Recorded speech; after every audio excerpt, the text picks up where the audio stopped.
विष्णुपदाय कृष्णपृष्ठाय भूतले श्रीमते भक्तिवेदान्त स्वामिन् इति नामिने। नमस्ते सरस्वती देवे गौरवाणी प्रचारिणे निर्विशेषा शून्यवादी पाश्चात्यादेशतारिणे। जय श्री कृष्ण चैतन्य प्रभु नित्यानंद श्री अद्वैत गदाधर श्रीवासादि गौरा भक्त वृंद। हरे कृष्णा कृष्णा कृष्णा हरे हरे हरे राम राम राम हरे हरे। हरे कृष्णा एवरीवन। તમે મ્યુટ છો કેતન પ્રભુજી. હરે કૃષ્ણ સૌને જય શ્રી કૃષ્ણ. હરે કૃષ્ણ, જય શ્રી કૃષ્ણ ટુ એવરીવન.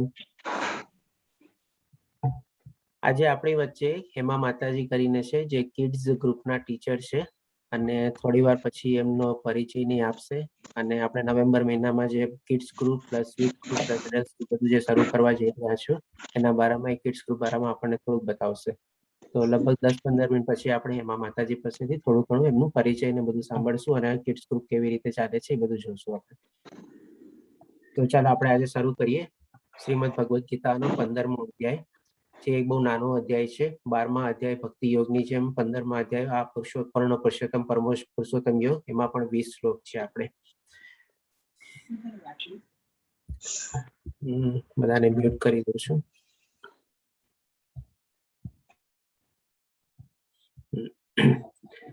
હવે આજે સમજતા પહેલા આપણે આગળ વધતા પહેલા એક થોડીક નાનકડી ચીજ સમજી લઈએ. એક ભ્રમ હોય આપણે અથવા આભાસ હોય એટલે કે ઇંગ્લિશમાં આપણે કહીએ ઇલ્યુઝન. એ શું હોય ઇલ્યુઝન? જેમ કે આપણે બધા કોઈ ઘણા લોકો ગયા હોય રણ ઓફ કચ્છ છે એ ડેઝર્ટ એમાં ગયા હોય તો આપણે ઘણીવાર શું છે કે તાપમાં અને તડકામાં જ્યારે ડેઝર્ટમાં ફરતા હોઈએ તો આપણને ઘણીવાર દૂર દેખાય કે ભાઈ પાણીનું એમાં એક નાનું ખાબોચિયું છે અથવા એમાં પાણી છે જે આપણે મૃગજળ તરીકે કહીએ.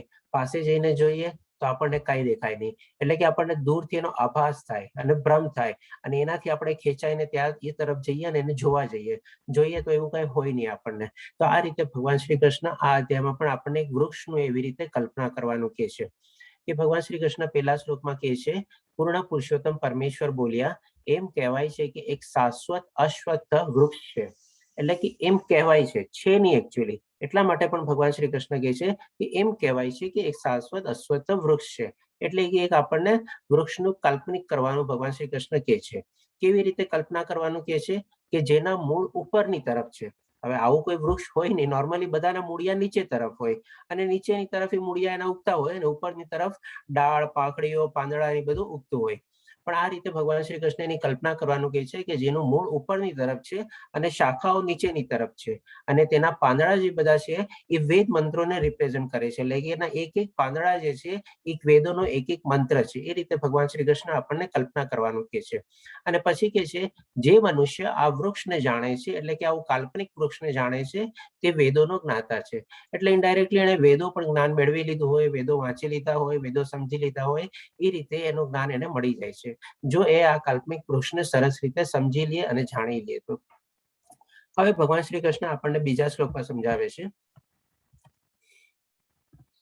એટલે કે એ જે આપણે કલ્પના કરવાનું કે છે ને જેમાં આપણે એક્ઝામ્પલ લીધો પેલા ડેઝર્ટમાં એટલે કે પાણીનો આપણે મૃગજળનો એવી રીતે અહીંયા પણ શું છે એક આપણે ઝાડ છે જે પ્રમાણે ભગવાન શ્રી કૃષ્ણ આપણને કલ્પના કરવાનું કીધું. એ ઝાડ આપણે જયારે આપણે પાણીના દરિયાના અથવા કોઈ નદીના કિનારે ઉભા હોઈએ અને માની લો એક સાઈડમાં ઝાડ છે.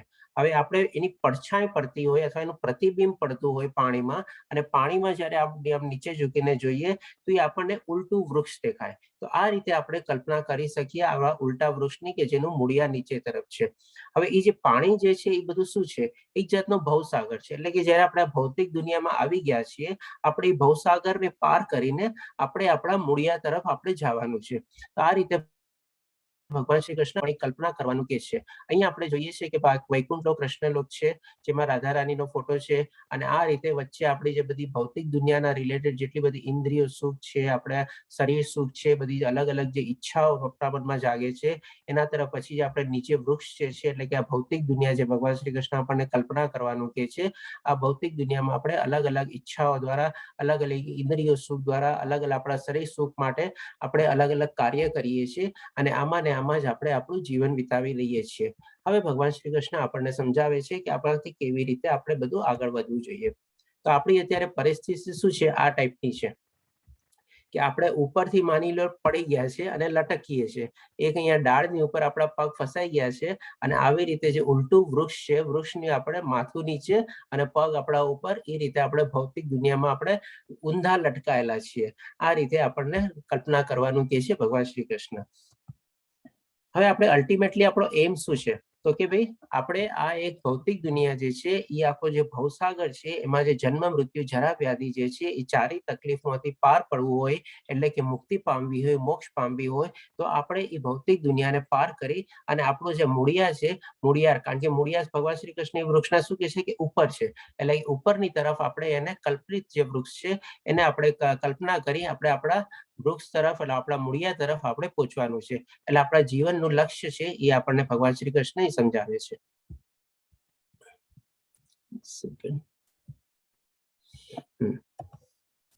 હવે બીજા શ્લોકમાં ભગવાન શ્રી કૃષ્ણ કહે છે,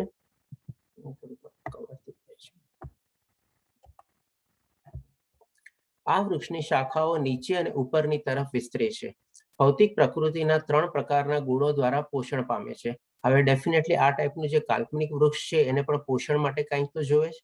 હવે પોષણ કોણ પૂરું પાડે છે, તો કે આપણે ગયા અધ્યાયમાં જે ત્રિગુણી માયામાં જોઈ ગયા, ત્રિગુણી ભૌતિક પ્રકૃતિના જે 3 ગુણો, સત્વગુણ, રજોગુણ અને તમોગુણ, એ આ ભૌતિક દુનિયાનો જે ઊંડું જે વૃક્ષ છે એને પોષે છે, અને એના દ્વારા જે આપણે છે ને એની અંદર ઓલરેડી 3 ગુણો ઓલરેડી ઇમ્પ્લાન્ટેડ છે, અને એના દ્વારા દરેક મનુષ્ય આકર્ષાય છે, અને એના દ્વારા જ આપણે કંટ્રોલ અને નિયંત્રિત થાય છે, અને પોતાના અલગ અલગ વિષયો દ્વારા ઇન્દ્રિયોના સુખ માટે એમાં જ ઉલઝેલો રહે છે.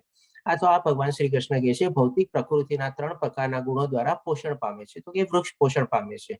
તેની ડાળખીઓ ઇન્દ્રિયોના વિષયો છે. જેમ આપણે જોયું ને કે બધા અલગ અલગ આપણા ઇન્દ્રિયોના વિષયો હોય છે, તો એ ઇન્દ્રિયોના વિષયોથી આપણે ભૌતિક પ્રકૃતિમાં અલગ અલગ ચીજ તરફ આપણે આકર્ષાઈએ છીએ, અને એના આકર્ષવાના કારણે આપણા મનમાં અલગ અલગ ઈચ્છાઓ પ્રાપ્ત થાય છે, અને એ ઈચ્છાઓને પૂર્ણ કરવા માટે આપણે અલગ અલગ પ્રકૃતિમાં પ્રવૃત્ત થઈએ છીએ. આ રીતે ભગવાન શ્રી કૃષ્ણ આપણને સમજાવે છે. આ વૃક્ષના મૂળ નીચે પણ જાય છે, અને તે માનવ સમાજના સકામ કર્મોથી બંધાયેલા છે. આપણે જેમ ગયા અધ્યાયમાં જોઈ ગયા કે સત્વગુણ વાળા માણસો ઉપરના લોકમાં જાય એટલે દ્વેલોક અથવા સ્વરલોકમાં જાય છે, અને જે તમોગુણ વાળા માણસો છે એ નીચલી યોનિમાં જન્મે છે. એ રીતે ભગવાન શ્રી કૃષ્ણ આપણને એ પણ સમજાવે છે, માટે કહે છે કે આ વૃક્ષના મૂળ નીચે પણ જાય છે. એટલે ઘણા લોકોની આત્માની જે અધોગતિ થાય, નીચલી યોનિમાં જન્મ પામે, એટલા માટે એના મૂળ નીચેની તરફ બી વધે છે, અને માનવ સમાજ તે સમાજના સકામ કર્મોથી બંધાયેલો છે. જેમ આપણે જોઈ ગયા અધ્યાયમાં કે 3 ગુણો દ્વારા માનવ જે છે એ આ ભૌતિક દુનિયામાં બંધાયેલો છે. જ્યારે એ ગુણોને પાર કરે, ગુણાતીત થાય, ત્યારે એને મુક્તિ મળે અને મોક્ષ પામે. ત્યાં સુધી નહીં તો ભગવાન શ્રી કૃષ્ણ કહેવાના પ્રમાણે એના સકામ કર્મોથી આમાં ને આમાં જ બંધાયેલો રહે છે. રજોગુણ વાળા પાછા એ જ મૃત્યુ લોકમાં પાછા જન્મ લે છે, અને જન્મ મૃત્યુ ચરા વ્યાધિના 4 ચક્કરમાંથી પસાર થાય છે. આ રીતે ભગવાન શ્રી કૃષ્ણ આપણને સેકન્ડ શ્લોકમાં આપણને સમજાવે છે કે ભાઈ આપણી જે ઇન્દ્રિયો જે છે, જેના આપણે સુખ અને ભોગ માટે આપણે જે ભૌતિક દુનિયામાં જન્મ લીધેલો છે, અને આપણે બદ્ધ થઈ ગયા છે, અને ભૌતિક પ્રકૃતિના હેઠળ આપણે આવી ગયા છે, એના નિયંત્રણ હેઠળ છીએ, તો એની આપણે કેવી રીતે એનાથી બંધાઈ જયેલા છીએ, અને કેવી રીતે આપણે નીચલી યોનિમાં બી જઈએ છીએ. હવે ભગવાન શ્રી કૃષ્ણ 3જા અને 4થા શ્લોકમાં કહે છે,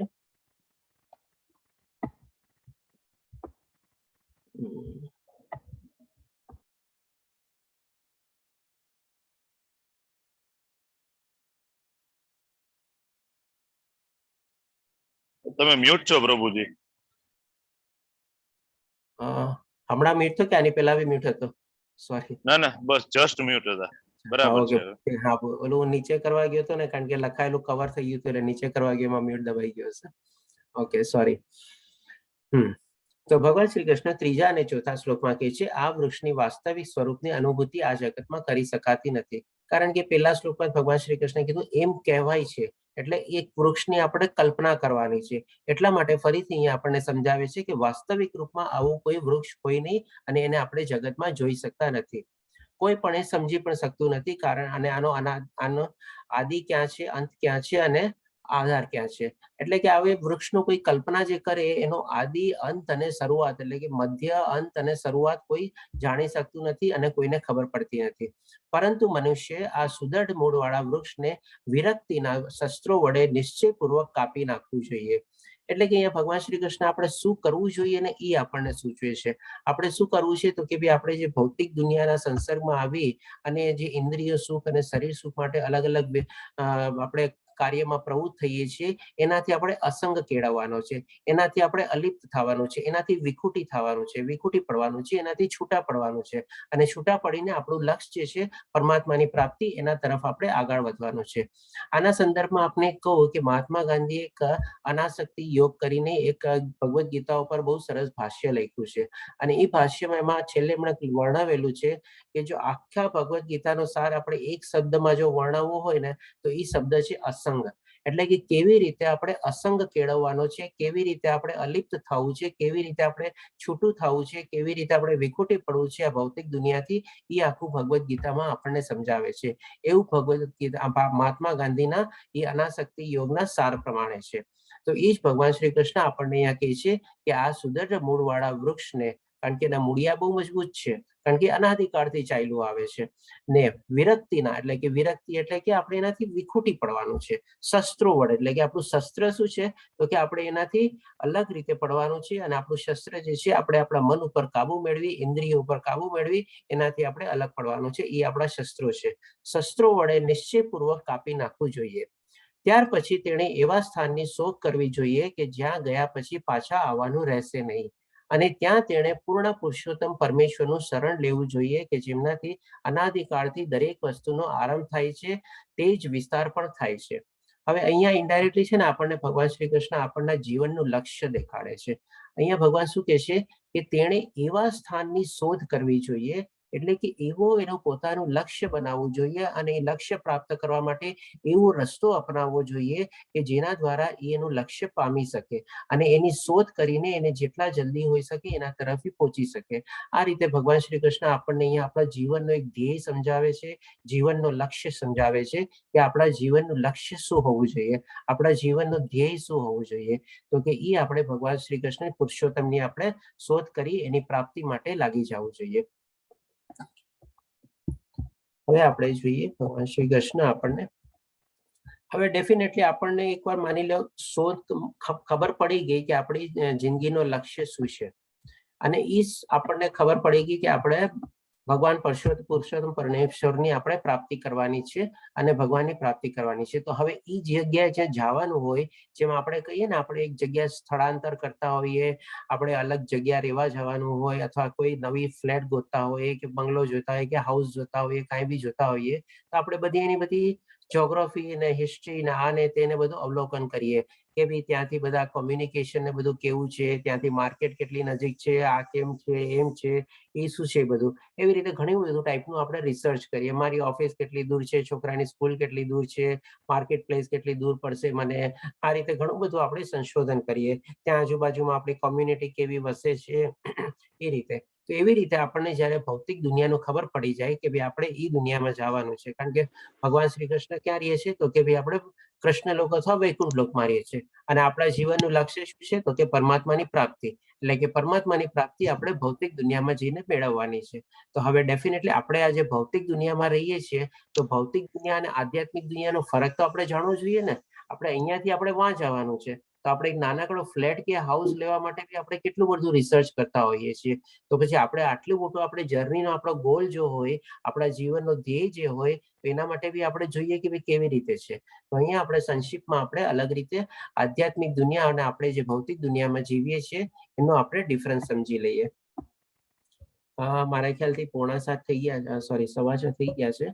તો હેમા માતાજી આપને થોડુંક લઈ શકે છો, જે મેં કીધું તો આપણે સ્ટાર્ટિંગમાં આપણે. હેમા માતાજી આપ છો અમારી સાથે? હરે કૃષ્ણ માતાજી.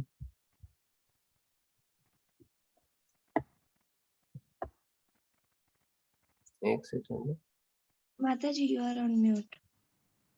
હા માતાજી, આપ મ્યુટ છો કદાચ.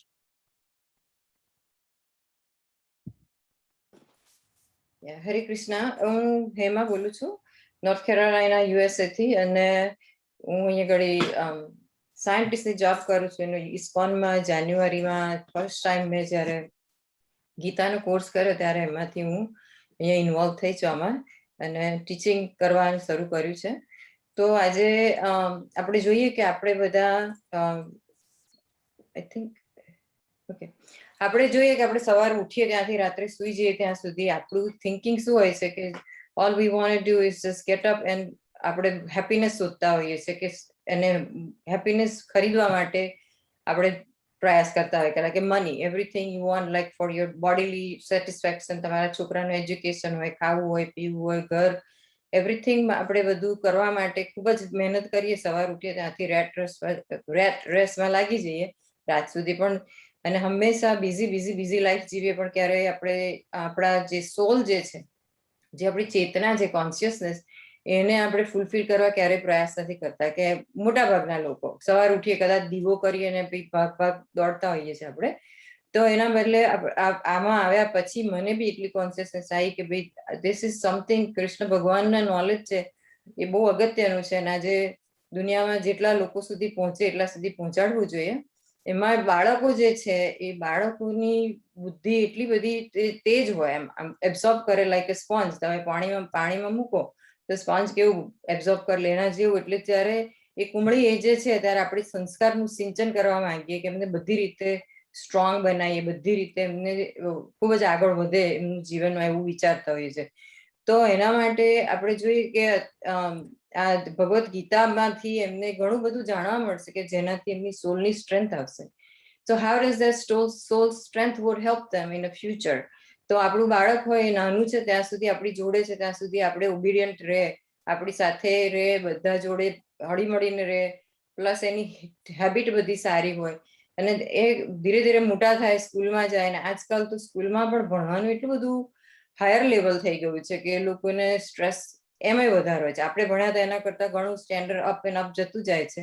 કોલેજમાં જાય ત્યારે આપણે જોઈએ કે lots of mental issues we see, કે છોકરાઓને ડિપ્રેશન થઈ જાય છે, એન્ઝાયટી એટેક આવી જાય એક્ઝામ હોય ત્યારે, કે ક્યારેક ટીચરે ભણાવ્યું હોય એ બધું એ પૂરતું ના ભણાવ્યું હોય, નોલેજ ના આપ્યું હોય, જાતે મહેનત કરવાની હોય, પૂરા સોર્સિસ અવેલેબલ ના હોય, ત્યારે છોકરા બહુ ડિપ્રેસ થઈ જતા હોય છે. એટલે એન્ઝાયટી એટેક આવે, અને કમ્પેરિઝન બહુ વધી ગઈ છે. ક્યારેક આપણે પેરેન્ટ્સ બી એવું કહીએ કે ખબર નથી પડતી આટલા ઓછા માર્ક લઈને આવ્યો એમ. એટલે કમ્પેરિઝન આપણે જ્યારે ફ્રેન્ડના છોકરા જોડે આપણા છોકરાની કરીએ કેવી રીતના, ત્યારે એ લોકોને ડિપ્રેશન વધતું જાય છે. એટલે જ્યારે આપણે એમને સોલ સ્ટ્રેન્થ આપીએ, કોન્શિયસનેસ, એમની ચેતનાને સ્ટ્રોંગ કરીએ, ત્યારે ગમે એવી સિચ્યુએશન હોય ત્યારે એ હલી ડુલી ના જાય. લાઈક વંટોળમાં એક નાવ જતી હોય તો એ હલી ડુલી જાય, રાઈટ, ગમે તે ડિરેક્શનમાં જાય. પણ એને મોટર મૂકેલી હોય તો ત્યાં એ જે સુકાની ચલાવવાળો હોય એને જે દિશામાં એને લઈ જવું એ દિશામાં લઈ જઈ શકે. એટલે બાળકોને જે શરૂઆત છે એમની જીવનની, એમાં શું ખૂબ સારું જીવન જીવે એના માટે આજે કૃષ્ણ ભગવાનના જે 18 અધ્યાય છે એમાં બહુ જ સરસ રીતે બધી જ રીતે નોલેજ આપ્યું છે કે જે how you should lead your life.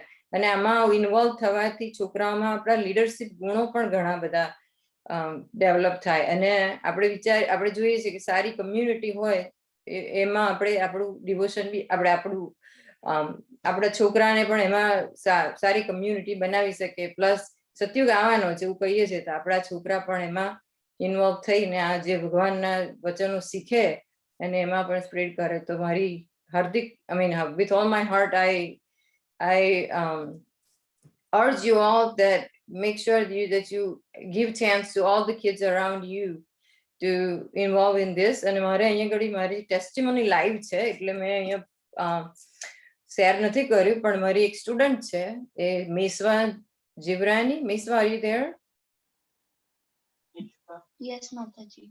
Yeah, would you mind, Ketan Prabhuji, to pin her so she can share her experience, what she felt about Gita learning before and now, how she feels? And so let's hear from her. And her mother also is in your class, Ketan Prabhu. So we can hear from her mother as well if she is happy to share that. Okay, I'm making a Mishra. Miss Okay, should I make co-host you, Mishra Mataji? Yes. Mhm. Okay, I made you co-host. Yes, Ms. Mataji, you can share your experience. Hare Krishna, everyone. My name is Mishwa and હું આજે તમને કહીશ કે ભગવદ ગીતાના class કર્યા પછી મારામાં શું ચેન્જીસ આવ્યા. ભગવદ ગીતા પેલા જ્યારે અમારા ઘરમાં હતી તો ત્યારે કોઈ એને જોતું નહોતું, એના પર કોઈનું ધ્યાન નહોતું. પણ જ્યારે મેં ક્લાસ કર્યા એટલે મને ધીમે ધીમે એમાં ઇન્ટરેસ્ટ પડ્યો. પછી હું રોજ ક્લાસ કરું એટલે મમ્મી પાસે જઉં અને આજે મને શું ભણાયું માતાજી એ જઈને પેલા મમ્મીને કહી આવું કે મમ્મી આજે મને આ ભણાયું. એટલે મમ્મીને બી ધીમે ધીમે ઇન્ટરેસ્ટ પડવા માંડ્યો એમાં. એટલે એ બી હવે ક્લાસ કરે છે ભગવદ ગીતાના. પછી પેલા મારા મગજમાં ઘણા નેગેટિવ વિચારો આવતા હતા કે આને આવું કર્યું તો આની સાથે આવું થવું જોઈએ. પણ હવે બધાની પોઝિટિવ સાઈડ જોવા મળે છે. ધીમે ધીમે બધું પોઝિટિવ જોવા મળે છે. પહેલા મને એવું લાગતું હતું કે ભગવદ ગીતાના શ્લોક એ બહુ હાર્ડ હતું.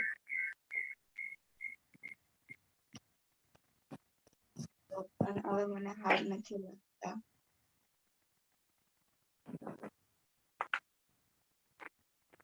Are you enjoying learning the slokas? Yes. So who learns the sloka will not have a soka in their life, right? So that's the saying about sloka. And is the mother has anything else to add to it? How do you find your daughter different than before?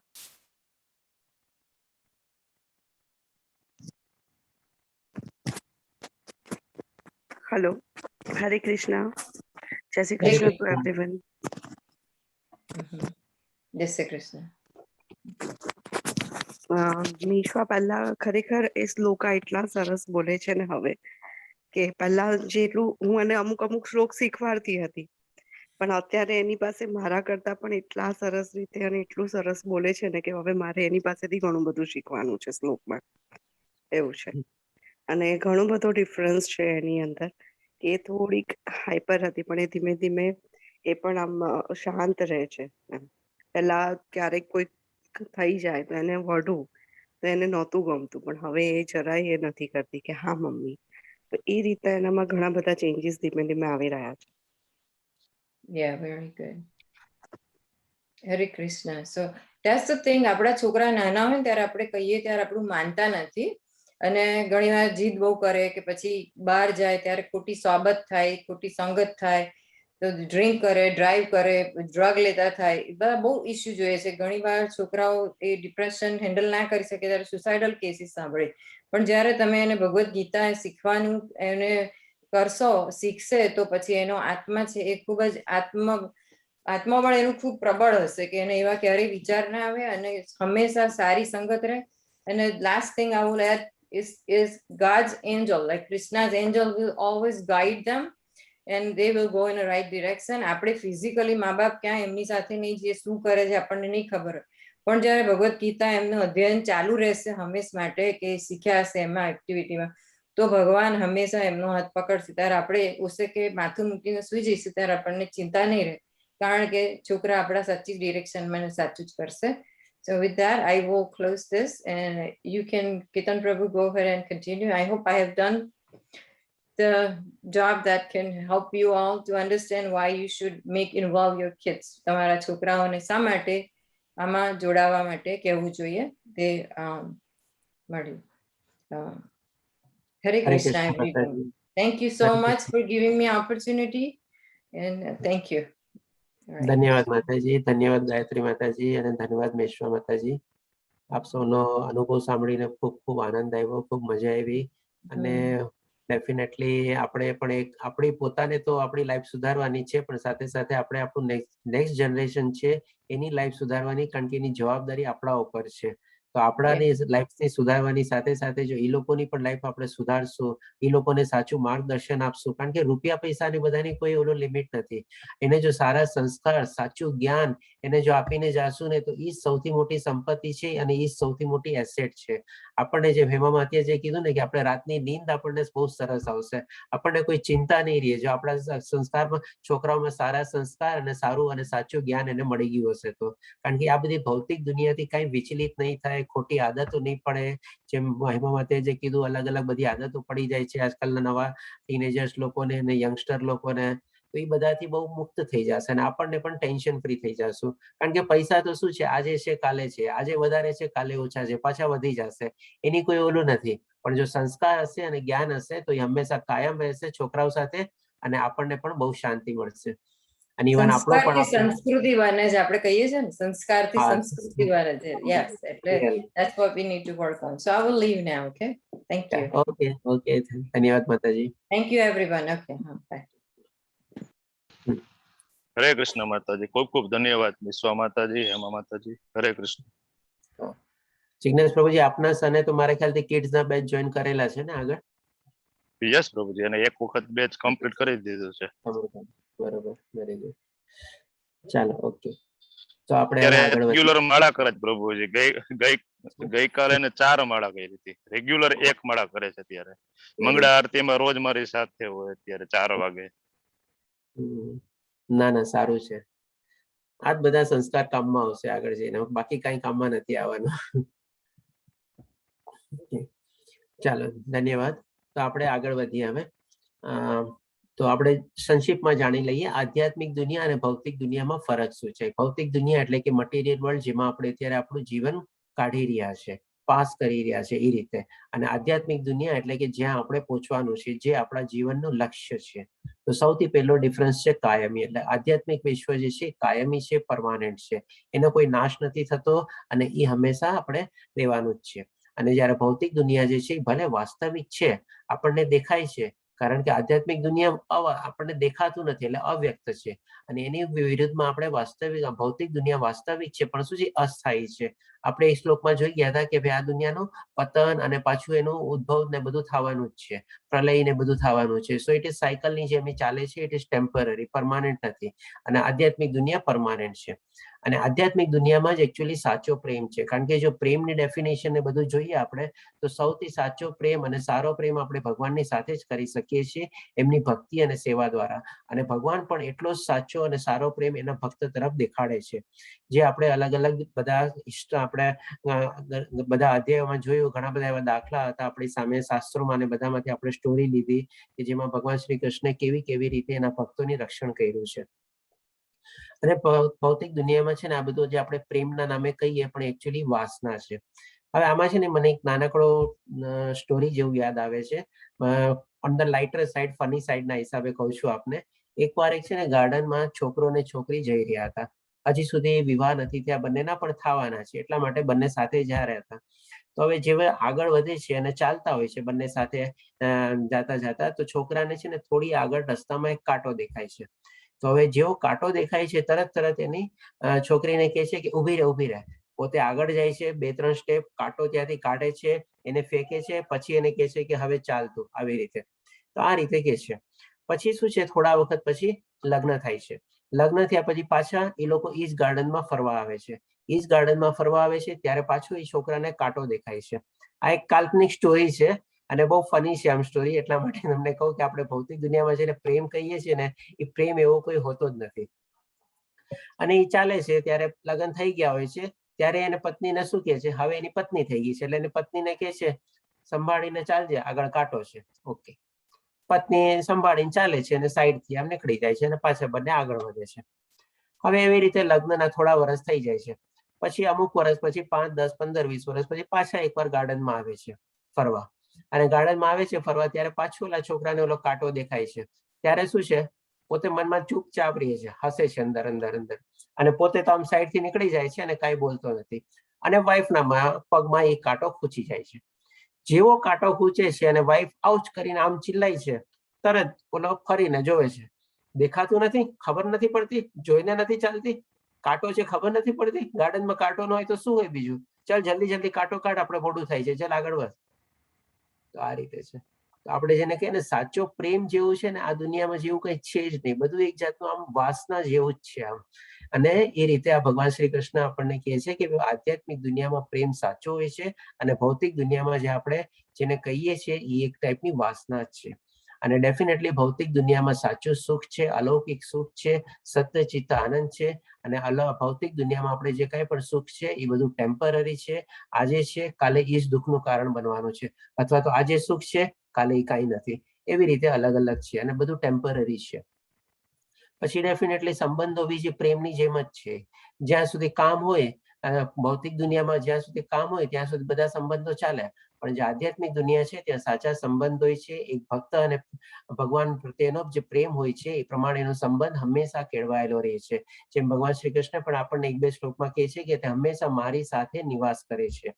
આ રીતે ત્યાં સંબંધો બી સાચા હોય છે, પ્રેમ બી સાચો હોય છે, સુખ બી સાચું હોય છે. અને ત્યાં કોઈ ઉદાસ હોતું નથી, કારણ કે આ બધી ચીજ એકદમ આનંદ મળતી હોય ત્યાં. અને અહીંયા શું છે, આપણે હંમેશા ઉદાસી ને ઉદાસી જ છે. આપણે જેમ કે ને કેમ છે માર્કેટ, ચાલે છે, મંદી છે, ઠીક છે, ઢીલી છે, ઓકે, નરમ ગરમ ચાલે છે. કન્ટિન્યુઅસ આપણા મનમાંથી છે ને રોદડા જ નીકળવાના છે આપણે, એટલે હંમેશા આપણે ઉદાસ જ રહેતા હોઈએ. આમ જેને કે એકદમ ખુશખુશાલ, અમે એકદમ ખુશીથી અને આનંદથી આપણે પ્રફુલ્લિત બહુ ભાગ્યે જ રહેતા હોઈએ છીએ. અને એ પણ ક્યારેક રહેતા હોય છે તો એ ટેમ્પરરી હોય છે. ત્યારે ભૌતિક આધ્યાત્મિક દુનિયામાં બધા એકદમ ખુશ હોય છે, કોઈ ઉદાસ હોતું નથી. અને ડેફિનેટલી સૌથી મોટી જે ચીજ છે, આધ્યાત્મિક દુનિયામાં 4 વાસ્તવિક સમસ્યાઓ ગેરહાજર હોય છે. અને 4 વાસ્તવિક સમસ્યાઓ અહીંયા હોય છે. એ 4 વાસ્તવિક સમસ્યાઓ કઈ, તો કે ભાઈ જન્મ, મૃત્યુ, જરા, વ્યાધિ, એટલે કે મરણ, મૃત્યુ, જન્મ, બુઢાપો અને બીમારી. આ બધી ભૌતિક દુનિયામાં ચાલ્યા જ કરે છે, ચાલ્યા જ કરે છે, ચાલ્યા જ કરે છે. અને એ આધ્યાત્મિક દુનિયામાં ટોટલી હોતી નથી. તો આ થઈ ગયું એક આપણે શોર્ટમાં જે દુનિયામાં આપણે પહોંચવાનું છે ત્યાં આપણને શું મળવાનું છે, કેવી ફેસિલિટીઝ છે, કેવી એમેનિટીઝ છે, કેવી સુખ સગવડ છે, કેવો આનંદ છે, કેવો પ્રેમ છે, એ બધું આપણને ખબર પડી, જે આ બધું ભૌતિક દુનિયામાં છે નહીં. હવે આપણે આગળ જોઈએ. ભગવાન શ્રી કૃષ્ણ 5મા શ્લોકમાં કહે છે, જે મનુષ્ય મિથ્યા પ્રતિષ્ઠા એટલે કે ફોલ્સ ઈગો, મોહ તથા કુસંગથી રહિત છે. એટલે કે અહીંયા ભગવાન શ્રી કૃષ્ણ છે ને એક ક્રાઇટેરિયા દેખાડે છે, જે આપણે કહીએ એન્ટ્રી લેવલ પહેલા એક ટાઈપની ક્વોલિફિકેશન હોવી જોઈએ માણસમાં. એ કઈ કઈ ટાઈપની ક્વોલિફિકેશન છે એ ભૌતિક દુનિયામાં, એટલે કે સોરી આધ્યાત્મિક દુનિયામાં પહોંચવા માટેની એ વર્ણવે છે. મોહ તથા કુસંગથી રહિત છે, જેઓ શાશ્વત તત્વને જાણે છે, એટલે કે આત્મજ્ઞાન છે અને બધું જાણે છે એના માટે. જેઓ દુન્વયી કામ વાસનાથી નિવૃત્ત થઈ ગયા છે, એટલે કે સંપૂર્ણ રીતે એના મનમાં કોઈ જાતની વાસના, કામના, મોહ, માયા કેવું કાંઈ રહ્યું નથી અને બધાનો એને ત્યાગ કરી દીધો છે. જેઓ સુખ દુઃખના દ્વંદ્વથી મુક્ત થયેલા છે, ડેફિનેટલી એને સુખ અને દુઃખની એવું કોઈ ડિફરન્સ જણાતો જ નથી. અને જેઓ મોહ રહિત થઈને પરમેશ્વરને શરણાગત કેવી રીતે થવું તે જાણે છે, તેઓ શાશ્વત પદને પામે છે. એટલે કે આ બધી એક ટાઈપની ક્વોલિફિકેશન થઈ ગઈ એન્ટ્રી લેવલ માટે. શેના એન્ટ્રી લેવલ માટે? તો કે આધ્યાત્મિક દુનિયામાં પહોંચવા માટે. આ રીતે ભગવાન શ્રી કૃષ્ણ 5મા શ્લોકમાં વર્ણવે છે કે આવી રીતે કોઈ જો મારું શરણ લે, ભૌતિક દુનિયાથી પોતાને અળગો કરીને, પોતાને વિખોટો પાડીને, પોતાને છૂટો પાડીને, ત્યારે જઈને એ મારી આધ્યાત્મિક દુનિયામાં સરસ રીતે રહી શકે છે. હવે પછી 6ઠા શ્લોકમાં ભગવાન શ્રી કૃષ્ણ પોતાનું એ જે ધામ છે ને એ વર્ણવે છે. જેમ આપણે કહે ને કે મારું ઘર આવું છે, આપણે જેમ નવું ઘર લીધું હોય કે કંઈક હોય ફેસિલિટીઝ ને બધું કર્યું હોય, એમાં આપણે તો બધાને ઘરે બોલાવીએ ત્યારે આપણે કે ને જો આમાં આ ફેસિલિટી છે, આમાં આ છે, મારે આ ટાઈપનો માર્બલ છે કે આ ટાઈપનું ઓલું છે, એવું બધું રીતે. અહીંયા ભગવાન શ્રી કૃષ્ણ સંક્ષિપ્તમાં ખાલી એક શ્લોકમાં કહે છે. અધરવાઇઝ ભાગવતમાં જોશો, ભાગવતમમાં તો આખો જે વૈકુંઠ લોક છે, કૃષ્ણ લોક છે, એ બહુ સરસ રીતે વર્ણવેલું છે. ત્યાં કેટલો સરસ પ્રેમ છે, આનંદ છે, સુખ છે. ત્યાં કોઈ જાતનું કઈ આપણે ટાઈમની બંધન નથી કે આ ટાઈમે ઉઠવું, બેઠવું, ખાવું, બધું જેમ બધા મન ફાવે એમ કરે છે અને બધા આનંદમાં ને આનંદમાં જ રહે છે અને બધા ભગવાનની ભક્તિ અને સેવામાં જ રચ્યા પચ્યા રહે છે. અહીંયા ભગવાન શ્રી કૃષ્ણ એક શ્લોકમાં આપણને સમજાવે છે, મારું તે પરમધામ, એટલે કે ભગવાન શ્રી કૃષ્ણનું ધામ, ભૌતિક દુનિયા નહીં પણ આધ્યાત્મિક દુનિયાનું ધામ, જેને કહીએ છીએ આપણે પરમધામ. મારું તે પરમધામ ન તો સૂર્ય કે ચંદ્ર દ્વારા પ્રકાશિત થાય છે અને ન તો અગ્નિ કે વીજળી દ્વારા. તો શેનાથી થાય છે? It is self ઇલ્યુમિનેટેડ. ત્યાં કોઈને સૂર્ય કે ચંદ્રની કઈ જરૂર નથી. અને ઇનફેક્ટ સૂર્યનો જે પ્રકાશ છે એનો સ્ત્રોત પણ તો ભગવાન શ્રી કૃષ્ણ પોતે જ છે. આપણે એ બધું બી 7મા અને 10મા અધ્યાયમાં વિભૂતિ વર્ણનમાં ને બધું જોઈ ગયા. અને ડેફિનેટલી ત્યાં અગ્નિ કે વીજળી, કોઈ ઇલેક્ટ્રિસિટી કે એવું કઈ નથી. કોઈનો ફેન કે એસી કે કઈ ચાલતું હોય તો એ આપણને કઈ ઇલેક્ટ્રિસિટીની જરૂર પડે એ રીતે અહીંયા જરૂર ન પડે એ રીતે છે. તો ભગવાન શ્રી કૃષ્ણને ત્યાં લાઇટ, પંખો, ઠંડા ને બધું કેવી રીતે થાય છે? તો કે બધું સેલ્ફ ઇલ્યુમિનેટ છે. એને પોતાનો જ પાવર એટલો છે, એ પરમધામનો જ પાવર એટલો છે, શક્તિ એટલી છે કે એમાં બધી ટાઈપની સુખ સગવડ, અજવાળું, અંધારું ને બધું એના મેળે જ થાય છે. એને કોઈના ઉપર નિર્ભર થવાની જરૂર નથી કે સૂરજ ઉગે તો અજવાળું થાય, વાદળા થાય તો વરસાદ આવે, અથવા લાઇટ ચાલુ કરું તો ઇલેક્ટ્રિસિટી આવશે, અથવા એસી ચાલશે કે પંખો ચાલશે, કાંઈ. આ બધું એ રીતે ભગવાન શ્રી કૃષ્ણ વર્ણવે છે, કારણ કે અલૌકિક ધામ છે. જે મનુષ્ય ત્યાં પહોંચી જાય છે તેઓ આ ભૌતિક જગતમાં ફરી કદી પાછા આવતા નથી. કોણ આવે ભાઈ? કોઈ જ આવે? કોઈ ન આવે. ત્યાં જઈએ તો આપણે ભગવાન શ્રી કૃષ્ણની સેવા અને ભક્તિમાં જ આપણો સરસ મજાનો આનંદ, સુખ અને બધી રીતે જવાનું છે ટાઈમ. ત્યારે તો પછી આ જન્મ મૃત્યુ જરાવાદી મૃત્યુલોકમાં કોણ પાછો આવે? કોઈ પાછો ન આવે. તો અહીં આપણે જોઈએ છીએ એક સિમ્બોલિક ફોટો છે. બ્રહ્માજીના પુત્ર જ્યારે વૈકુંઠ લોક, કૃષ્ણ લોકમાં જાય છે, એટલે કે આપણે એક ફ્લાઇટ પકડવાની છે. આપણે આ જે છે ભૌતિક દુનિયા જે છે, અને આ જે છે આપણે જ્યાં શ્રી કૃષ્ણ ભગવાનનો ફોટો છે, આધ્યાત્મિક દુનિયા છે. આપણે આ દુનિયાથી ફ્લાઇટ પકડી અને આપણે જવાનું છે આધ્યાત્મિક દુનિયામાં. અને આ ફ્લાઇટ પકડવા માટે બોર્ડિંગ પાસ શું છે? તો કે ભાઈ હરિનામનો જપ કરવાનો. એટલે કે એટલીસ્ટ એક માળા આપણે જપ કરવાનું શરૂઆત કરી દેવું જોઈએ, તો જેથી કરીને જે બેઝિક લેવલ છે આપણે કરી શકીએ. અને આસ્તે આસ્તે આસ્તે આપણે એનો માળાનો ક્રમ વધારવાનો છે, સંખ્યા વધારવાની છે. અને જેટલી સરસ પ્રગતિ કરી શકીએ એટલું સરસ રીતે, જેમ આપણે બોર્ડિંગ પાસ હોય ને ફ્લાઇટમાં બી એક્ઝિક્યુટિવ ક્લાસ હોય, ઇકોનોમિક ક્લાસ હોય, કેબિન ક્લાસ હોય, અલગ અલગ ક્લાસ હોય. તો જેમ જેમ આપણી આધ્યાત્મિક દુનિયામાં પ્રગતિ થશે એ રીતે આપણે સરસ રીતે આપણે ત્યાં આધ્યાત્મિક દુનિયામાં આપણે ભગવાન શ્રી કૃષ્ણને પ્રાપ્ત કરી શકશું. આ રીતે ભગવાન શ્રી કૃષ્ણ આપણને 6થા શ્લોકમાં સમજાવે છે. હવે આપણે જોઈએ 7મા શ્લોકમાં ભગવાન શ્રી કૃષ્ણ કહે છે, થોડું કવર થઈ જાય છે.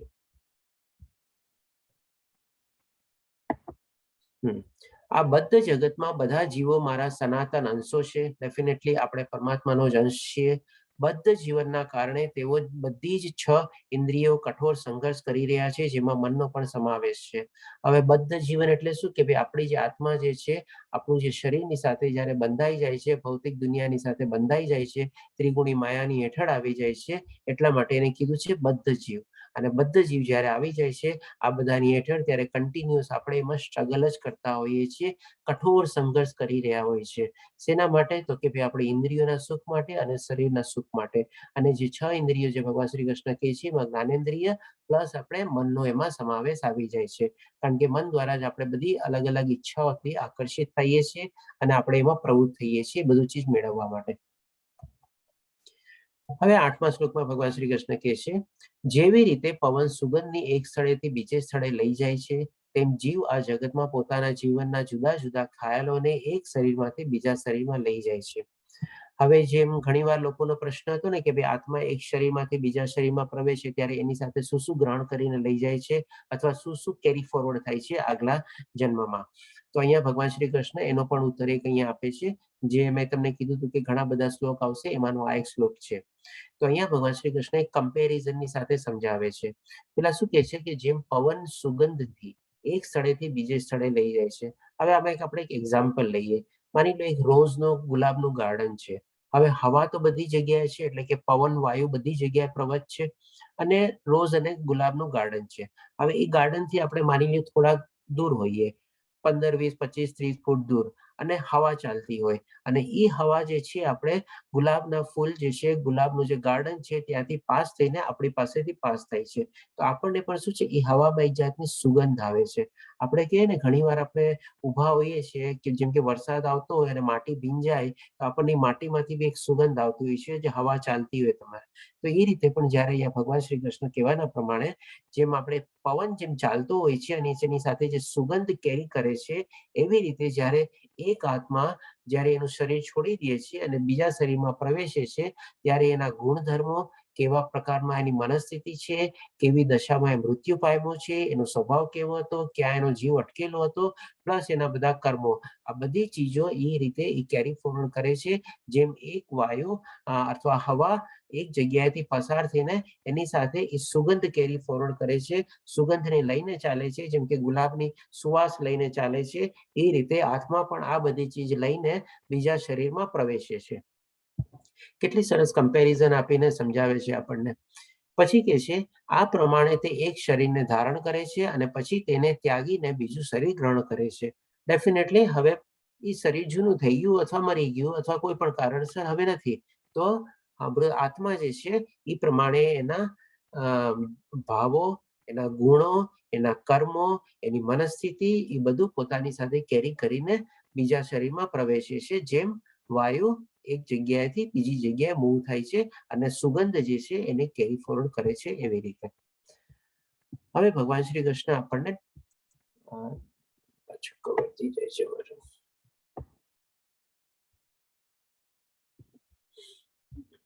ઘણી બધી જગ્યા મારે છે ને સ્લાઇડમાં ઓલું લખેલું આવે ને ઉપરની જે હોય ને બેન્ડ થી કવર થઈ જાય છે, એટલા માટે થોડું ડિસ્ટર્બ થાય છે. ઓકે, ચાલો 9મા શ્લોકમાં ભગવાન શ્રી કૃષ્ણ કહે છે આ પ્રમાણે જીવ બીજું સ્થૂળ શરીર ધારણ કરીને અમુક પ્રકારના કાન, આંખ, જીભ, નાક તથા સ્પર્શેન્દ્રિય પ્રાપ્ત કરે છે કે જે મનની આસપાસ જૂથમાં એકત્ર હોય છે. એ રીતે ઇન્દ્રિય વિષયોના એક વિશિષ્ટ સમૂહને ભોગવે છે. હવે અહીંયા ભગવાન શ્રી કૃષ્ણ શું કહે છે આપણને કે ભાઈ બીજું સ્થૂળ શરીર ધારણ કરે છે, તેમાં અમુક પ્રકારના કાન, આંખ, જીભ. હવે માની લો એ મનુષ્ય ડેફિનેટલી જો મનુષ્ય જીવનમાં ગયો હોય તો એ જ રીતે એની કાન, આંખની બધાની સ્થિતિ રહેવાની છે. પણ માની લો એ નીચલી યોનિમાં ગયો હોય, કોઈ પ્રાણીનો જીવને એનો મળ્યો હોય તો એની અલગ અલગ પોઝિશનમાં જરા કાન, જેમ કે આપણા કાન અલગ હોય, હાથીના કાનનો શેપ અલગ હોય, આપણી આંખ અલગ હોય, બિલાડીની આંખ અલગ હોય, એવી રીતે બધાની અલગ અલગ રીતે હોય છે. એ સમજાવવા માટે કહે છે કે અમુક પ્રકારના કાન, આંખ, જીભ, નાક તથા સ્પર્શેન્દ્રિય પ્રાપ્ત કરે છે જેવી જેવી યોનિમાં એ જન્મ પામે છે, એ રીતે. હવે પછી 10મા શ્લોકમાં ભગવાન શ્રી કૃષ્ણ કહે છે મૂર્ખ મનુષ્યો સમજી શકતા નથી કે જે પોતાના શરીરને કેવી રીતે છોડે છે, તેમજ એ પણ સમજી શકતા નથી કે પ્રકૃતિના ગુણોના પ્રભાવ હેઠળ તેઓ કેવા પ્રકારનું શરીર ભોગવે છે. એટલે કે જે મૂર્ખ માણસો હોય છે એમને આ બધું ચીજ કાંઈ કરતા કાંઈ સમજાતું નથી કે શું થઈ રહ્યું છે, પોતે કેવી રીતે જીવી રહ્યો છે, પોતે કઈ દશામાં જઈ રહ્યો છે, કયા ગુણો હેઠળ જઈ રહ્યો છે, એની મનસ્થિતિ શું છે, પોતે કેવું વિચારે છે, કેવું આચરણ છે, બધું કોઈ જાતનું કાંઈ જ્ઞાન હોતું નથી અને એ રીતે એનું પોતાનું જીવન વિતાવતું હોય છે. પરંતુ જેની આંખો જ્ઞાનથી કેળવાયેલી છે હોય છે તે આ સર્વત્ર જોઈ શકે છે. શું જોઈ શકે છે? તો કે પોતાની આત્માને જોઈ શકે છે, એની સાથે રહી શકે છે, એની સાથે બોલી શકે છે, બધું કરી શકે છે. જ્યારે એ ટાઈપની એની ભક્તિમાં આગળ વધેલો હોય અને જ્યારે એને એ ટાઈપનો આત્મ સાક્ષાત્કાર થયેલો હોય તો ડેફિનેટલી આ બધી જે આત્માની મુવમેન્ટ છે એક શરીરમાંથી બીજા શરીરમાં જવું એ પોતે પણ એ રીતે જોઈ શકે છે. એટલા માટે આપણે ક્યારેક કહી શકીએ છીએ કે ભાઈ આ માણસ ત્રિકાળ જ્ઞાની છે. જેમ કે સહદેવનું એક એક્ઝામ્પલ છે, ત્રિકાળ જ્ઞાની હતા. આટલું બધું સરસ એને જ્ઞાન ને બધું હતું અને એ બધું ભૂતકાળ, ભવિષ્ય ને બધું જોઈ શકતા હતા. હવે પછી ભગવાન શ્રી કૃષ્ણ એક આપણે જે મેં સિમ્બોલિક રીતે છે, માની લો આપણને પોતાની ગાડી ખરાબ થઈ ગઈ છે, ખોલે છે અને બોનેટ ખોલીને જોવે છે, શું છે કઈ સમજાતું નથી અને માથું ખંજોળે છે. પણ જ્યારે મેકેનિક આવે છે ત્યારે તરત એનો જે પ્રોબ્લેમ છે એ પ્રમાણે સોલ્વ કરી દે છે અને પાછી ગાડી ઠીક કરી દે છે. આ રીતે એક પિક્ટોરિકલ રિપ્રેઝન્ટેશન છે.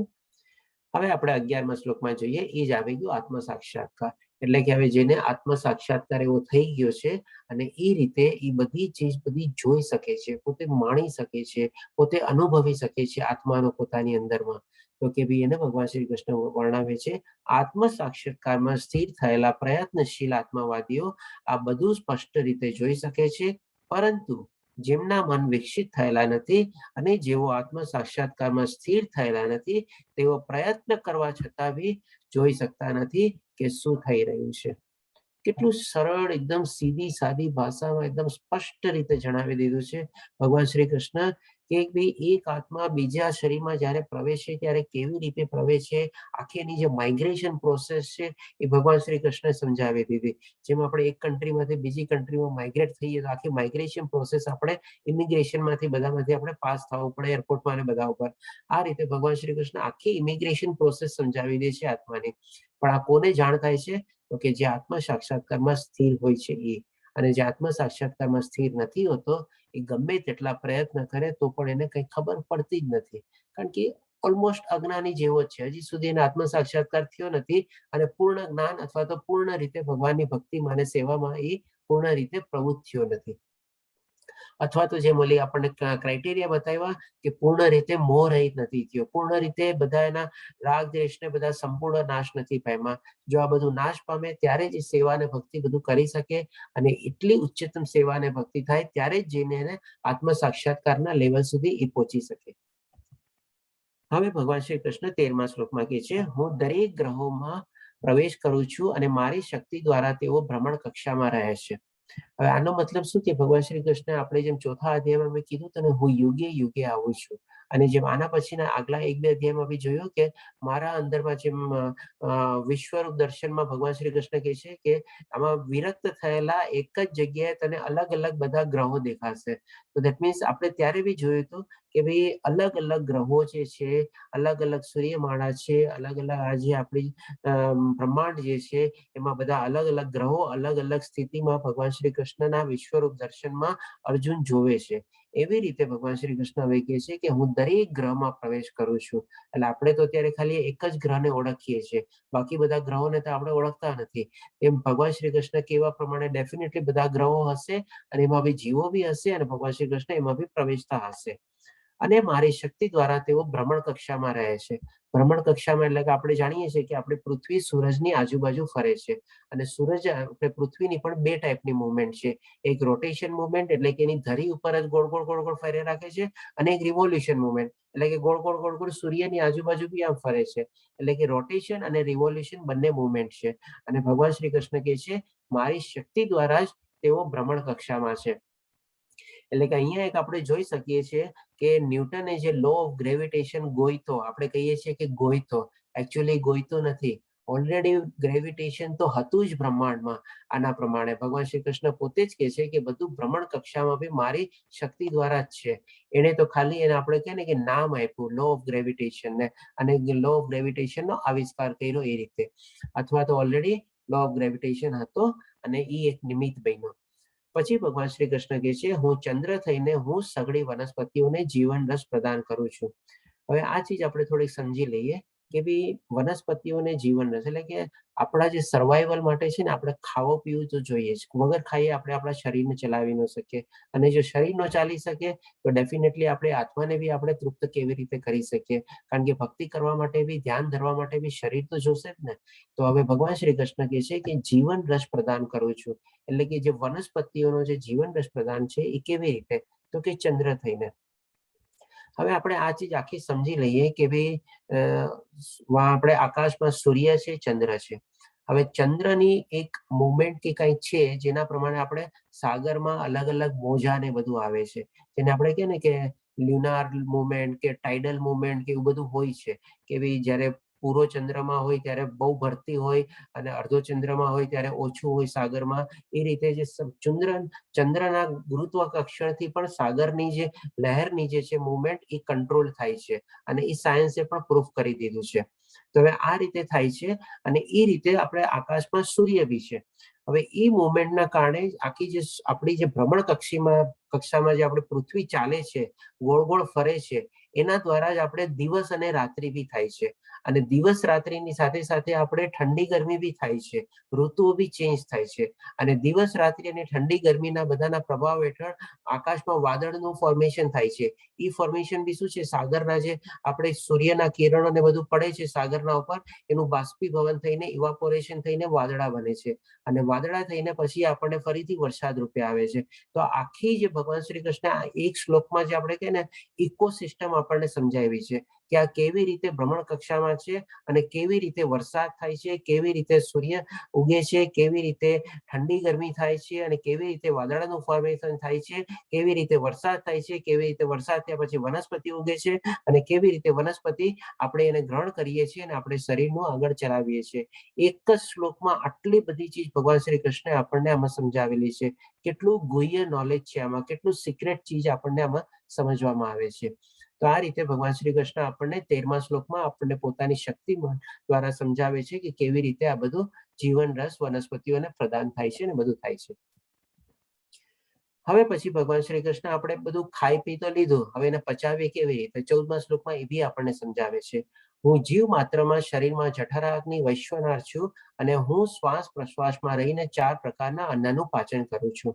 આપણે જાણીએ છીએ કે આપણા ઇન્ટેસ્ટાઇનમાં એમાં એક હાઇડ્રોક્લોરિક નામનું એસિડ હોય છે અને એ એસિડમાંથી એક ટાઈપની અગ્નિ કન્ટિન્યુઅસ આપણા ઇન્ટેસ્ટાઇનમાં ચાલતી હોય છે. હવે કોઈ પણ અગ્નિ જે હોય, અગ્નિ કેવી રીતે ચાલે તો કે એને ઓક્સિજન મળે. જો કાર્બન ડાયોક્સાઇડ મળે તો એ કાર્બન ડાયોક્સાઇડ થી બંધ થઈ જાય અને આપણે જ્યારે શ્વાસ લઈએ છીએ ત્યારે ઓક્સિજન અંદર જાય છે અને કાર્બન ડાયોક્સાઇડ બહાર આવે છે. તો એ ઓક્સિજન દ્વારા એ જે આપણી અંદરની જે જઠર અગ્નિ જે છે એ કન્ટિન્યુઅસ જલતી રહે છે.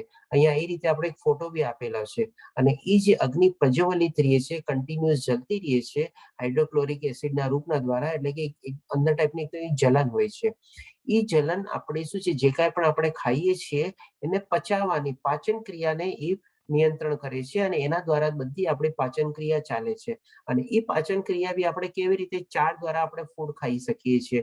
સૌથી પહેલા આપણે દાંતેથી ચબાવીને, બીજું શું આપણે ગળીને, કે ભાઈ ગોળીને ટીકડી લીધી અને આપણે ગળી ગયા સીધે સીધું, અને ત્રીજું શું આપણે ચગડીને, એટલે કે જીભમાં રાખીને આસ્તે આસ્તે ચગડીએ ને એવી રીતે, અને જો લાસ્ટમાં શું છે કે ભાઈ આપણે એને ચબાવીને, સોરી આપણે પેલું કહેવાય માસ્ટિકેશન એટલે કે ચબાવીને, બીજું આપણે ગળીને એટલે સ્વેલો, અને પછી ત્રીજું જે છે આપણે ચૂસીને અને ચબાવીને. એ બીજા 2 પ્રકાર, એટલે ચૂસીને ચબાવીને, એટલે ઘણી ચીજ આપણે ચૂસીને ખાતા હોઈએ, જેમ કે આપણે રસ, આપણે કેરીનો રસ હોય તો આપણે ગોળીને પેલા એને ઘોળીને પછી આપણે કેમ રસ આપણે ચૂસીએ અને એ રીતે ખાઈએ. તો ચૂસીને, ચબાવીને, ચગડીને અને ગળીને, આ 4 રીતે આપણે આપણા અન્નનું પાચન કરીએ છીએ અને અંદર ગયા પછી એ જે અંદર આપણી જે જઠર અગ્નિ જે છે એ એની આખી પાચન ક્રિયામાં એને મદદ કરે છે.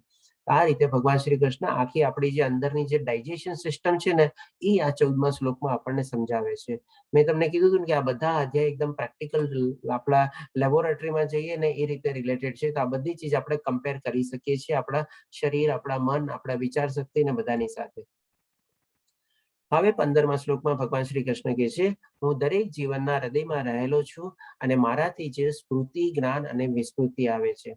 હવે આ શ્લોક છે ને આપણે પર્ટિક્યુલરલી સ્ટુડન્ટ લોકો માટે બી બહુ અગત્યનો છે કે ભાઈ આપણે આ તો જાણી લીધું કે ભાઈ આપણે આત્માનો અંશ છે, બધાના હૃદયમાં રહેલો છે અને મારાથી જ સ્મૃતિ એટલે કે મેમોરી પાવર, જ્ઞાન એટલે કે નોલેજ, અને વિસ્મૃતિ એટલે કે ફર્ગેટિંગ. જેમ ઘણી વાર છોકરાઓ લોકો હોય છે ને કે એક્ઝામમાં જાય, બહુ સરસ રીતે ને બધું વાંચી કરીને ગયા હોય અને જેવું ક્વેશ્ચન પેપર આવે એકદમ માઇન્ડ બ્લેન્ક, જાણે કે પોતે બધું ભૂલી જ ગયા હોય, કઈ યાદ જ ન કર્યું હોય, કઈ ભણ્યા જ ન હોય એવી ટાઈપના થઈ જાય છે. તો આ પણ ભગવાન શ્રી કૃષ્ણ કહે છે કે આ બધું જ મારા દ્વારા જ આવે છે. તો હવે ડેફિનેટલી આ પણ એક વન ઓફ ધ રીઝન છે. આપણા આજે જેમ કે હેમા માતાજીએ કીધું આપણને કે ભાઈ આપણા છોકરાઓને બી આ ભગવદ્ ગીતાનું આપણે જ્ઞાન આપવું જોઈએ અને એમાં પણ એને આપણે એડમિટ કરવા જોઈએ અને આ ક્લાસીસ આપણે એમાં એનરોલમેન્ટને કરાવવું જોઈએ. અને એ બધાની સ્લાઇડ્સ જે છે કિડ્સની સ્લાઇડ્સ બધી પાછી અલગ ટાઈપની છે.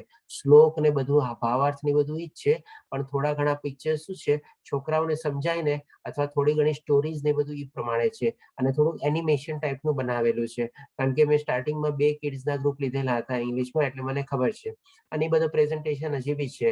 તો આ રીતે પણ આપણે જો એ લોકોને બેસાડીએ અને આ બધું જ્ઞાન મળે, જેમ આજે એક મારા ખ્યાલથી ગાયત્રી માતાજીની જ ડોટર છે જે ક્લાસ કરી રહી છે, એને પણ કીધું કે ભાઈ હવે આસ્તે આસ્તે પોતે જે બધું પેલા બહુ એક્સાઇટ થઈ જતી હતી, થોડું ઘણું આમ આઉટ ઓફ કંટ્રોલ રહેતું, એ બધું કંટ્રોલમાં આવવા માંડ્યું. આ બધા બેનિફિટ્સ આપણને આસ્તે આસ્તે બધા દેખાવા માંડે. અને જેમ ગાયત્રી માતાજીએ પણ કીધું કે શ્લોકા રીડિંગ બી હવે મારે એની પાસેથી શીખવું પડે છે, તો આ પણ એક બહુ સરસ સાઇન છે.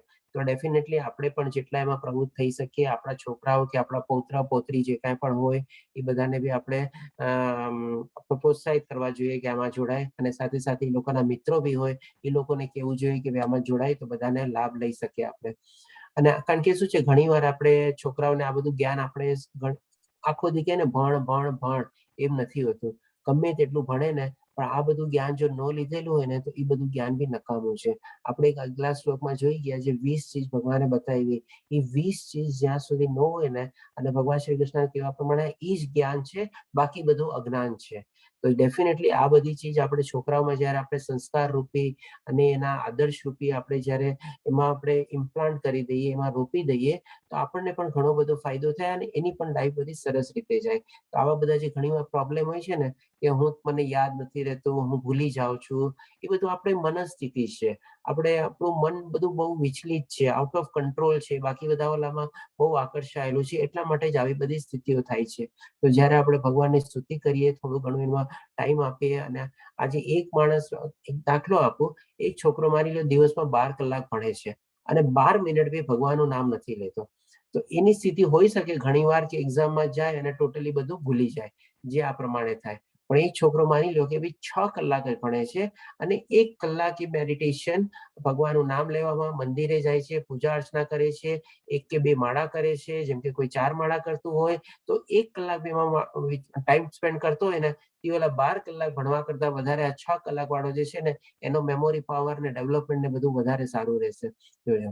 આ રીતે આપણે ડેફિનેટલી એ રીતે લાભ લઈ શકીએ.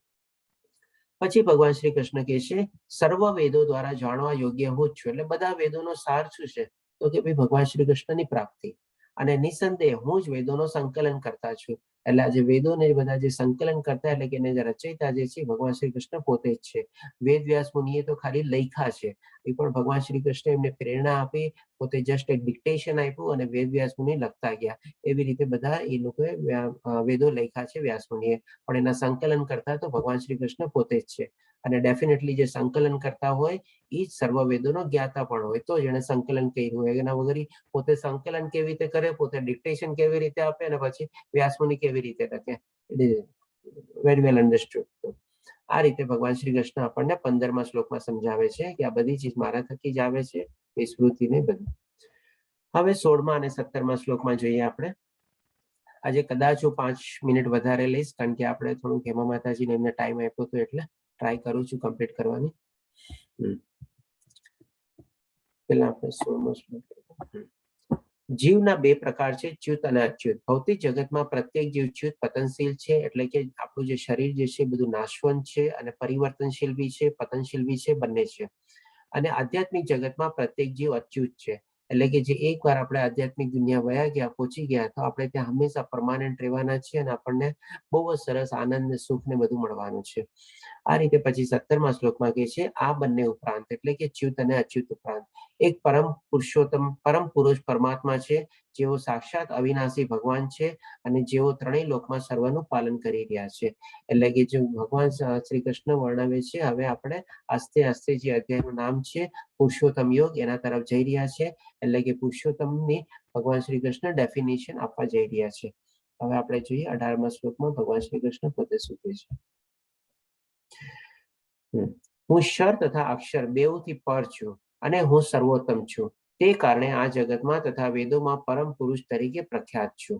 એટલે કે પુરુષોત્તમની ડેફિનેશન આપી દીધી ભગવાન શ્રી કૃષ્ણ આપણને. અને જે આ ભૌતિક દુનિયા અને આધ્યાત્મિક દુનિયામાં જે ક્ષર અને અક્ષર જે છે, એનાથી બંનેથી પર હું છું અને સર્વોત્તમ છું. અને તેથી જ કારણે જગતમાં અને વેદોમાં પરમ પુરુષ એટલે કે પુરુષોત્તમ તરીકે હું પ્રખ્યાત છું. બસ બધા ભગવાન છે. હવે 19મા શ્લોકમાં ભગવાન શ્રી કૃષ્ણ કહે છે, જે કોઈ મનુષ્ય સંશય રહિત થઈને મને પૂર્ણ પુરુષોત્તમ પરમેશ્વર તરીકે જાણે છે અને બધું જાણનારો છે, માટે હે ભરતપુત્ર, તું મનુષ્ય મારી પૂર્ણ ભક્તિમાં પરોવાઈ જા. એટલે કે ફરીથી પાછું આપણે ભગવાન શ્રી કૃષ્ણ ઘૂમીને આપણને એ જ કહે છે.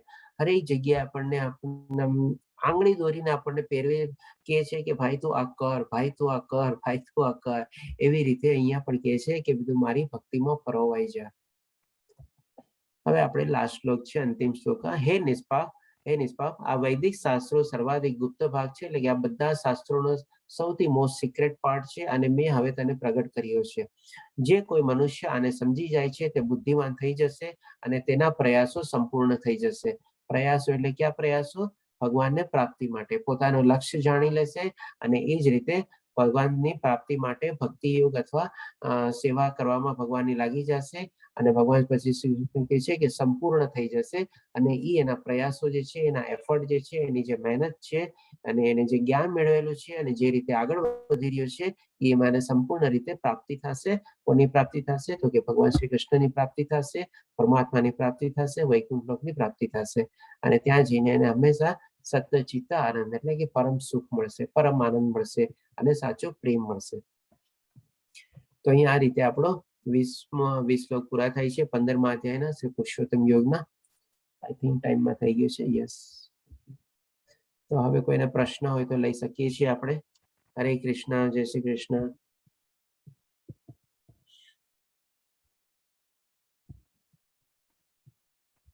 હા હરીશ પ્રભુજી, આપણે હેન્ડ રેઝ કરેલું છે. બોલો. હરે કૃષ્ણ પ્રભુજી. હરે કૃષ્ણ. આજે 18મા શ્લોકમાં જે કીધું છે ક્ષર અને અક્ષર, એટલે એનું શું મીનિંગ છે? ક્ષર અને અક્ષર થી પર છે. ક્ષર અને અક્ષર એટલે કે ક્ષર એટલે કે પેરિશેબલ અને ચેન્જેબલ, એટલે કે આપણું જે શરીર જે છે એ હંમેશા આપણું નાશવંત છે, અને હંમેશા આપણું બોડી ચેન્જ થતું રહે છે. અને અક્ષર એટલે કે આપણા શરીરની અંદર જે આત્મા છે, પરમાત્માનો જે વાસ છે, એ કોઈથી ચેન્જ નથી થતો, અને એ અવિનાશી છે, અને એ કોઈથી નાશ બી પામતો નથી. એ રીતે ક્ષર અને અક્ષર. અને એની ઉપરમાં જે ભગવાન શ્રી કૃષ્ણ 18મા શ્લોકમાં પછી કહે છે કે સૌથી બધાને જાણનારો એટલે કે પુરુષોત્તમ રૂપે હું પોતે જ છું. હરે કૃષ્ણ પ્રભુજી. હરે I hope it Krishna. is clear. Hare Krishna.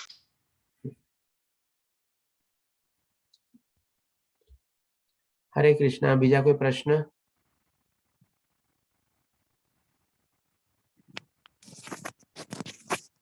Kids હવે ની તો બેચ. પ્રભુજી હેલો. હાજી, હા પ્રભુજી બોલો. હા હરે કૃષ્ણ.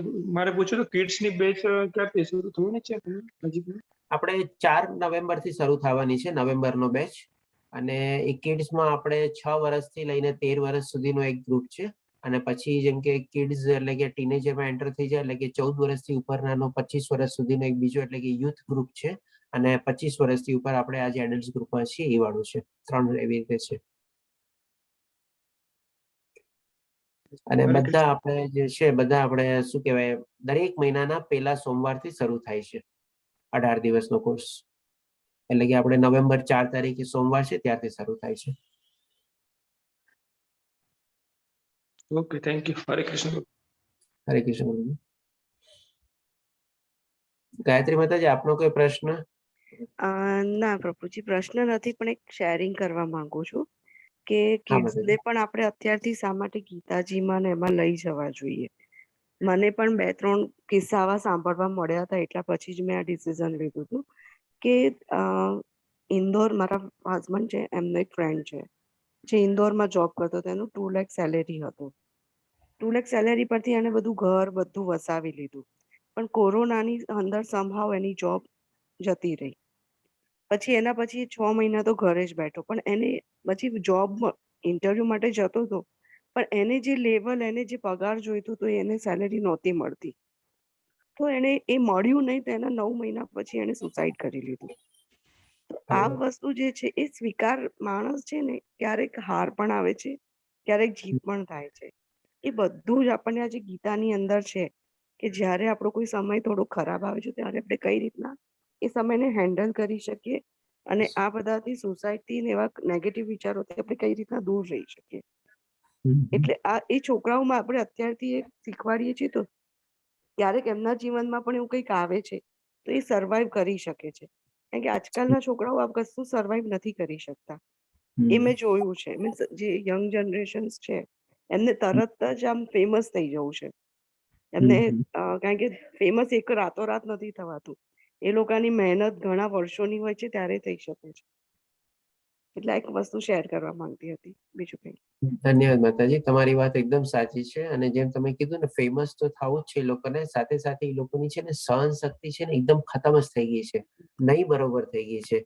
જરાક કે કંઈક આપણે પ્રોબ્લેમ કે ડિફિકલ્ટી કંઈ આવે, આમ ગાંગા વાંગા થઈને અને શું નું શું કંઈક ને કંઈક કરવા માંડે છે. આમ સહન શક્તિ જે છે, ધીરજ છે, એ લોકોમાં તો રહી જ નથી. બધું એ લોકોને આમ છે ને ઇન્સ્ટન્ટ જોવે છે બસ.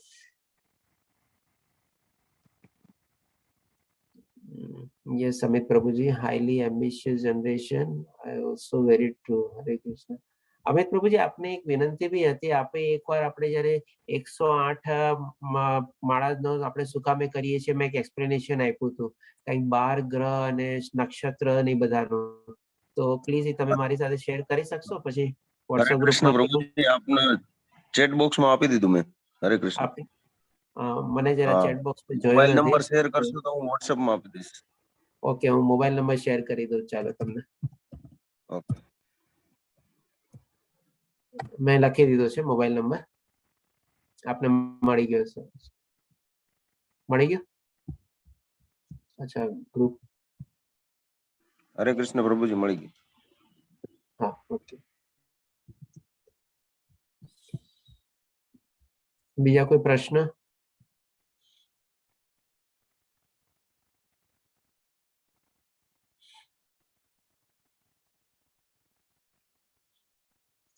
હરે કૃષ્ણ.